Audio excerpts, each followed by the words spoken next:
The male loneliness epidemic is real. I need to say that clearly because half the internet treats it like a punchline, and the other half treats it like a weapon. It's real. The data is not subtle. But here's what nobody wants to tell you, and it's the reason I'm making this instead of just complaining. The cause is not what you've been sold. It's not the women who didn't text back. It's not the apps. It's not some society that decided to hate men. The cause is quieter and harder to hear because it points back at us. I know because I built my own loneliness with my own two hands, one unreturned phone call at a time. Let me show you how. Let me tell you who I am so you know why I get to say this. I'm not a psychologist. I'm a man who woke up at 40-something and realized that if something went wrong at 2 in the morning, there was exactly one person on earth I could call, and I was in the middle of losing her. That's it. One name, a whole life, and one name in the emergency slot. And before I go further, the man in this story is a composite. I changed the details. But every study, every number I'm about to give you is real.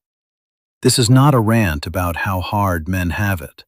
It's what the research actually says about why so many of us end up alone. Now, I want to be careful here because this topic attracts the worst voices on the internet. The ones who'll tell you your loneliness is somebody else's fault. A woman's, a whole gender's, a culture's. I'm not going to do that. Not because it's impolite, because it's wrong. And believing it keeps you exactly where you are. The honest version is harder. It's also the only one that comes with an exit. So here's the reframe it cost me a marriage to learn. Your loneliness was probably not done to you. It was built by you. Slowly, invisibly, and with the best intentions. Let me prove it. First, let's kill the idea that this is soft or made up or men being dramatic, because the numbers are genuinely alarming. In 2023, the U.S. Surgeon General, the country's top doctor, issued a formal public health advisory. Not about a virus, about loneliness. And the headline finding stops you cold. Being chronically disconnected raises your risk of early death about as much as smoking up to 15 cigarettes a day. 15. Loneliness isn't a mood. It's a medical risk factor, sitting right next to heart disease, dementia, and depression. And roughly half of American adults report feeling it, so it's real. Now here's where it gets specifically male. There's a phenomenon researchers now call the friendship recession, and the data behind it is brutal. Back in 1990, if you asked American men how many close friends they had, 55% said 6 or more. More than half of men had a real circle. Today, that number has fallen to 27%. It's been cut in half in one generation. But that's not even the number that scared me. This is the one. In 1990, the share of men who said they had no close friends at all, not a few, 0, was 3%. Basically nobody. Today, it's 15%. That's a 5-fold increase. 1 in 7 men now has not a single person he'd call a close friend. And if you're single, unmarried, not in a relationship, it's worse. 1 in 5 of those men has no close friends at all. Sit with that. For a huge slice of men, the romantic relationship isn't one of their connections. It's the only one. Lose it, and the number of people they're truly close to drops to 0. Now, I want to be fair because the honest version matters. Women have seen their friendships decline too. In 1990, 41% of women had 6 or more close friends. Today, it's 24%. So this isn't a men are uniquely victimized story. It's a human problem. It just hit men harder and faster. And I want to understand why, not just wave a flag about it. So why? Here's the part that has nothing to do with dating. For most of history, men didn't schedule friendship. They inherited it. It came bundled with places: the bowling league, the union hall, the fraternal lodge, the neighborhood bar, the church group, the shop floor. Sociologists have a name for these: third places. Not home, not work, a third place where you showed up regularly and connection happened to you, whether you planned it or not. And over the last few decades, those places quietly died. The leagues folded, the lodges emptied. Work went remote or went long. We moved for jobs, away from the friends we'd have kept. And we told ourselves the phone would cover it, that a group chat was the same as a Tuesday night that you didn't have to organize. It isn't. And here's the trap in that. Friendship used to be automatic. It required no effort because the structure did the work. When the structure vanished, friendship became something you had to actively schedule, like a dentist appointment. And most men, myself absolutely included, never learned that skill, because we never had to. So we didn't schedule it. We let it slide. One missed reunion, one "we should grab a beer sometime" that never happened. One friend who moved and became a birthday text. None of it felt like a decision. That's the thing about this kind of loss. It's not a bang, it's a slow leak. You don't notice you're alone until the one day you need someone and you scroll your whole contact list and realize there's no one left to call. Except, of course, one person, which is exactly where this gets dangerous. So let's deal with the story you've actually been told about all this, because there's a whole industry built on giving men the wrong answer. Go online right now and you'll be told your loneliness has a villain. It's women who have too many options. It's the apps. It's feminism. It's a society that supposedly stopped caring about men. It's always someone out there, and the solution is always the same. Get angry, get bitter, and blame. I need to tell you as plainly as I can that this is a trap, and not a harmless one. Because think about what that story actually does. It takes the one thing you can control, your own connections, and tells you the problem is 100% outside your hands. It's the most disempowering message you could possibly give a lonely man. It feels like an explanation. It's actually a cage. And it's factually wrong. The friendship recession isn't about romance at all. Men aren't lonely because women rejected them. Men are lonely because men stopped having male friends. Those are completely different problems, and only one of them is real. Here's what the research actually shows, and it's the whole key. Men are far more likely than women to name their romantic partner as their primary confidant, often the only person they open up to. Women, on average, spread their emotional needs across a wider web: friends, family, colleagues. Men tend to funnel all of it into one channel, one person. And that isn't a character flaw. It traces back to how we were raised. Boys get socialized early to suppress emotion, to not need to handle it alone. So we grow up with no practice at male intimacy, at the kind of friendship where you actually say the true thing. And when a man finally does find one safe place to be vulnerable, usually a romantic partner, he pours everything into it, every fear, every need, his whole inner life, into one person. Which sounds like love. It's actually a structural time bomb. Let me show you why it goes off. There's a researcher at Northwestern named Eli Finkel who studies modern marriage, and he named the thing I did to my own so precisely it was painful to read. He calls it the all-or-nothing marriage, or, even better, the suffocation model. Here's the idea. Over the last century, what we ask a spouse to be has quietly exploded. We used to want a partner for survival, then for love and companionship. Now we want all of that, plus we want them to be our best friend, our therapist, our passion, our whole social life, and the person who helps us become our best self. We took every role that used to be spread across a village, friends, mentors, community, extended family, and we handed all of it to one exhausted human being and called them husband or wife. And Finkel's finding is devastating in its simplicity. When you ask that much of one relationship, one of two things happens. Either the couple pours in enormous time and energy and the marriage soars, or, far more often, they don't have that time and the marriage buckles under the weight.